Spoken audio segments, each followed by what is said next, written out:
So we are here today to present our official letter from our Prime Minister, Mazi Simon Ekpa, from the Biafran Republic Government in Exile.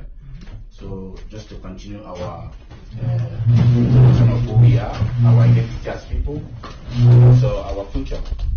And we are looking for the collaboration between the Norway and the Biafran people to continue what you guys have done for us. We also really want to thank Norwegians for what they have done to us, the humanitarian and the kindness you showed us during the 70 wars, and we hope that Norwegian government will continue supporting us now that we have the quest for our freedom.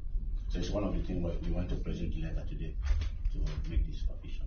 Thank you so much, and thank you for coming, all of you. Yeah. As you know, we are always willing and want to have a very close dialogue. Please have a seat. Thank you so much. Keep you.